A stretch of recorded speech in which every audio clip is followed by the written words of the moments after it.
Sederek Saikoji dan Risalah Al-Muslimun. Saat ini kita berada di Coffee and Space Teras Bumi. Sore hari ini kita berkesempatan untuk membincangkan tentang hal-hal yang terkait dengan kepemimpinan, sebagaimana yang saat ini telah terjadi perpindahan kekuasaan dengan dilantiknya Bapak Prabowo Subianto sebagai presiden baru kita. Sebelumnya kita ngopi dulu ya.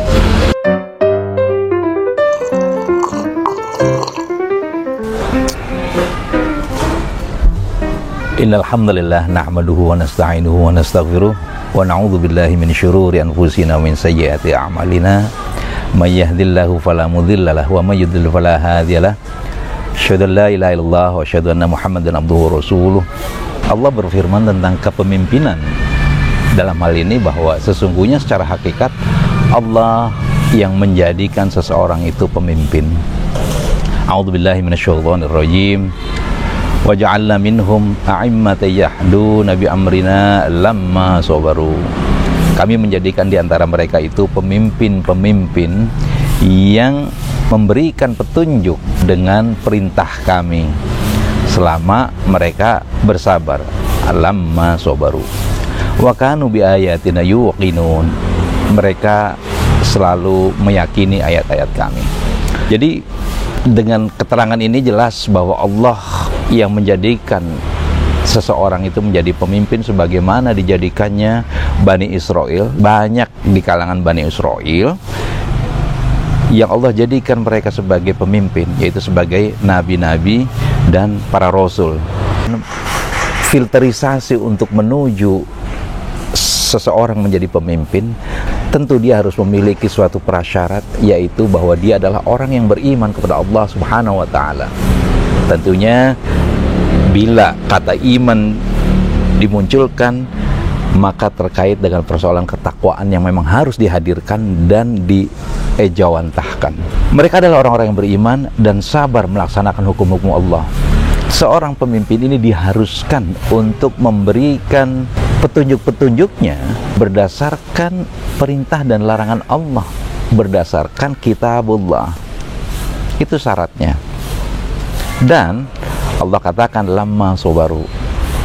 Untuk melaksanakan perintah dan larangan Allah dalam bingkai ketakwaan itu dibutuhkan kesabaran. Tanpa kesabaran, maka sesungguhnya perjalanan keimanan itu menjadi sesuatu yang mustahil diwujudkan.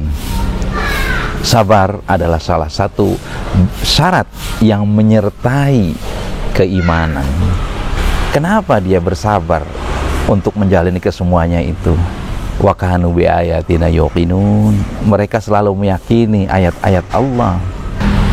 Ikhwatiman, pola kepemimpinan yang berangkatnya dari poin ini tentu adalah kepemimpinan yang menyelamatkan. Sebagaimana tadi dikatakan, ketika seorang menjadi pemimpin itu melalui suatu proses yang lama, bukan pemimpin karbitan, bukan pemimpin jadi-jadian, bukan pemimpin yang simsalabim. Bila demikian pemimpin yang kita dapati, maka kita akan mendapati seorang pemimpin yang rusak, pemimpin yang tidak memiliki kualifikasi yang menjadi pelindung, yang memegang amanah dan menjalankan kepemimpinannya dengan adil. Tentu jauh panggang dari api hal yang seperti ini. Karena dengan keimanan itu, ketika dia menjalankan kepemimpinannya itu, dia betul-betul akan sabar menjalani cobaan. Sabar ketika menjalani proses sebelum menjadi pemimpin, dan sabar ketika menjalani proses menjadi pemimpin. Tidak mudah. Kenapa bisa sesabar itu dia menjalankannya? Karena dia tahu yang melindungi dirinya dalam menjalankan tugas kepemimpinannya adalah Allah semata. Makanya Allah katakan, Allah tattakhidhu min duni wakila. Janganlah kamu mengambil pelindung selain aku. Kata Allah begitu. Al-Isra ayat 2. Demikian pun dalam kisah Nabi Daud alaihissalam, kita tahu Nabi Daud alaihissalam selain seorang nabi, dia pun adalah seorang yang dijadikan raja, dijadikan pemimpin politik. Allah berfirman dalam surat Shad ayat 26, wahai Daud, sesungguhnya engkau kami jadikan khalifah, pemimpin atau penguasa di muka bumi ini, maka berilah keputusan perkara antara manusia dengan adil. Janganlah kamu mengikuti hawa nafsumu.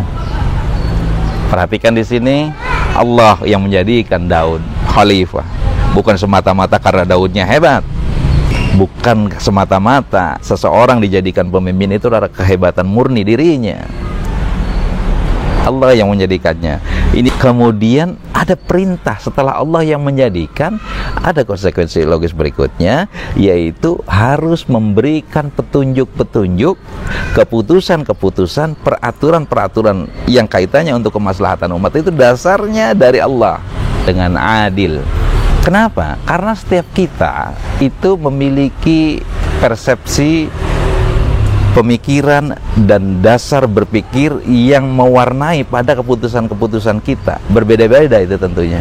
Makanya Allah katakan, janganlah kamu mengikuti hawa nafsu dalam memutuskan, dalam mengarahkan, dan dalam mengevaluasi setiap tanggung jawab atau amanah kepemimpinannya itu.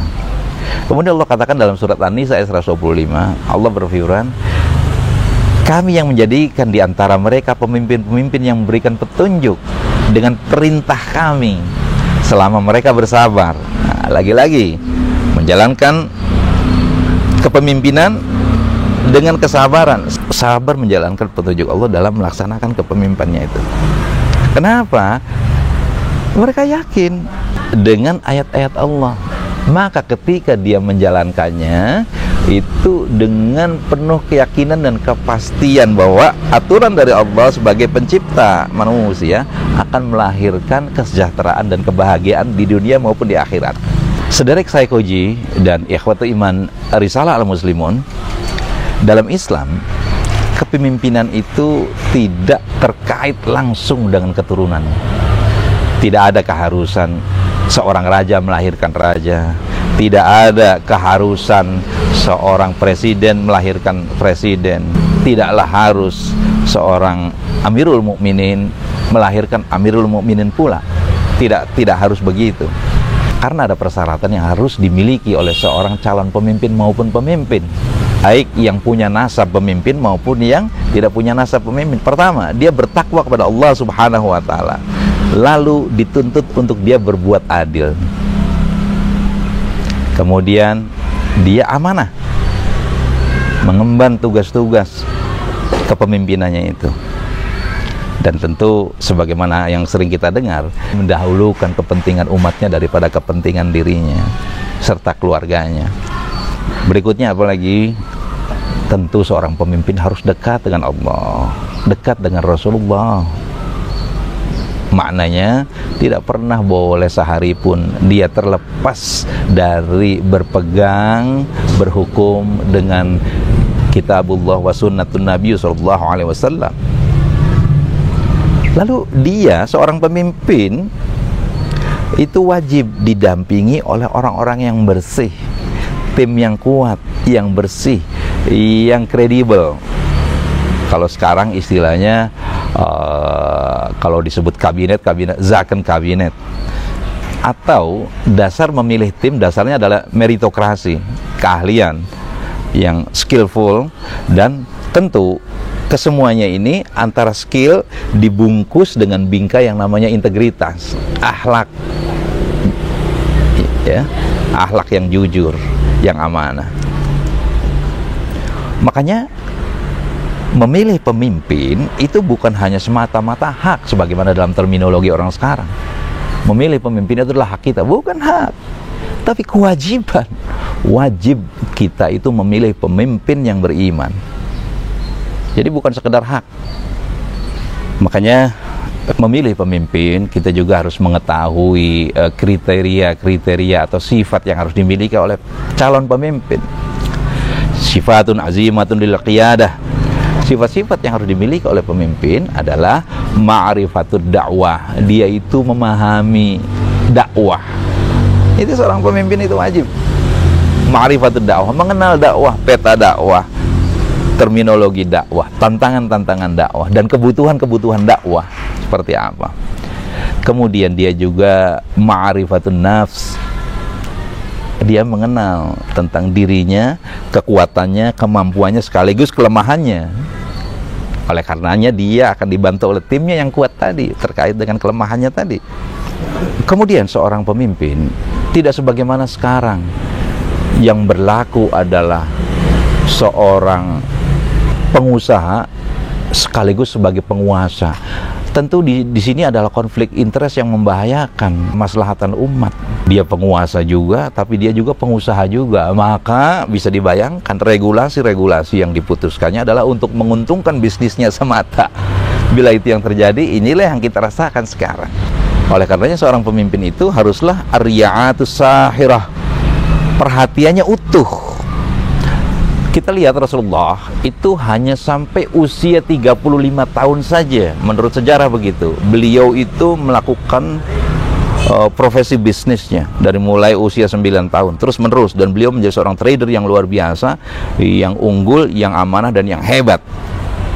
Ketika Rasulullah sudah usia 35, beliau berhenti. Itulah mulai beliau berfokus pada pendalaman pemikiran, yang kemudian pada usia 40 tahun beliau sudah total tidak melakukan bisnisnya lagi, karena kemudian beliau berkhidmat dalam tugas kerasulannya. Dan kita tahu bahwa Rasulullah selain sebagai Rasul adalah pemimpin politik, pemimpin ekonomi juga, tapi beliau berhenti sebagai pelaku bisnis. Nah, kriteria pemimpin yang harus kita ketahui adalah al-qudwatul hasanah. Dia bisa menjadi teladan yang baik, bukan yang dikenal pendusta, yang tukang bohong, yang obral janji, 1000 janji, 10.000 dusta. Belum janji aja dia sudah berdusta.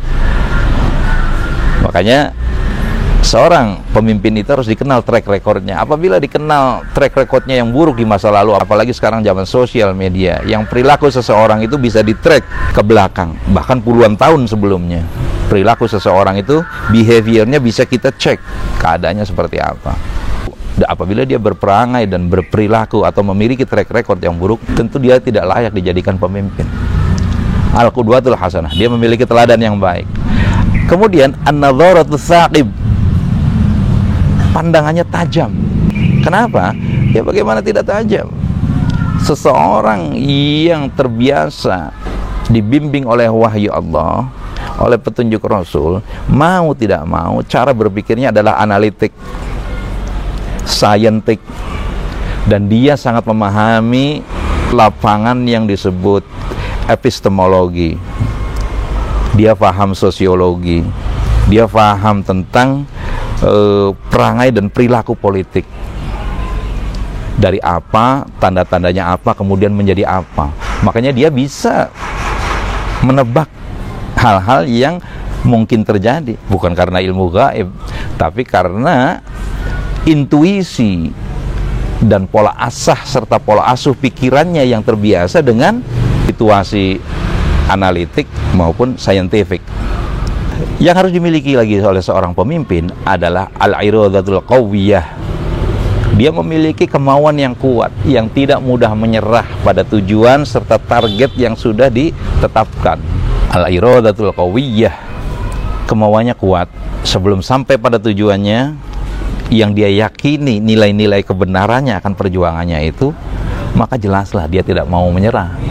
Dan dia tahu, dia gantungkan perjuangannya itu pada pahala surga dari Allah. Seorang pemimpin itu memiliki DNA dan genetik itu fitriyah. Dia itu mengundang simpati karena dia mudah empati. Otomatis dia menarik secara fisik, dalam berkalimat dan dalam pembawaan serta perangai. Itulah yang terbungkus di dalam akhlak seorang pemimpin. Maka dalam kitab Al-Mustaqituna ala Thariq Ad-Da'wah, seorang pemimpin yang fitriyahnya baik, dia at-tafa'ul, selalu punya harapan, optimis. Dia tidak mudah patah semangat, tidak mudah menyerah, membawa umatnya, membawa bangsanya pada kejayaan.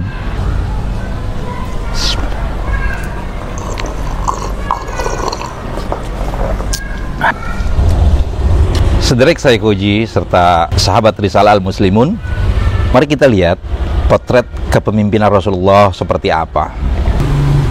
Potret kepemimpinan Rasulullah tetap yang dijalankannya adalah persoalan yang bisa dilaksanakan oleh segenap manusia, bukan seperti kisah-kisah tahayul yang penuh hayalan dan penuh dengan sesuatu yang ajaib. Tentu sebagai sunnah, dalam artian dalam sunnah yang dilakukan oleh Rasulullah, pola-pola kepemimpinan Rasulullah itu bisa diteladani dan harus menjadi teladan dalam menjalankan kepemimpinannya. Keadaan Rasul itu sebagaimana manusia lainnya. Beliau memiliki istri, jadi tidak harus menjalani kehidupan kerahiban yang penuh dengan mistis dan kisah-kisah yang sulit dimengerti oleh logika. Makanya Rasulullah ketika berbicara tentang pemimpin yang ideal, manusia yang ideal, Rasulullah katakan, wallahi, demi Allah, aku adalah orang yang paling takwa di antara kalian. Tapi kata Rasulullah, aku berpuasa dan aku berbuka, tidak puasa terus.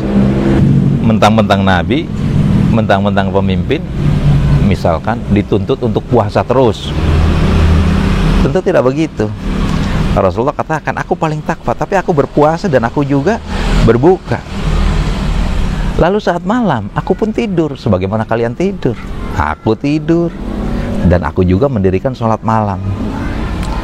Jadi tidak melek terus. Tidurnya kapan? Makanya Rasulullah katakan, siapa saja yang benci sunnahku tadi, menikah, makan, tidur, berketurunan dan lain-lain, siapa yang benci sunnahku, maka laisa minni, dia bukan termasuk golonganku. Tentu ini ancaman yang berat. Bila kita lihat potret kepemimpinan Rasulullah itu tidak harus kesempurnaan yang hayal, yang hayali, yang tahayul, yang mitos, tapi yang fakta, yang faktual.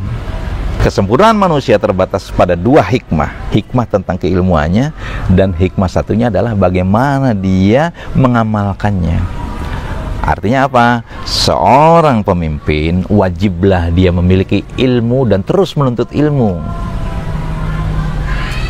Otomatis Allah katakan tadi bagian atas, sesungguhnya seorang pemimpin adalah orang yang menjalankan petunjuk-petunjuk Allah dengan sabar, karena dia yakin dengan kebenaran ayat-ayat Allah.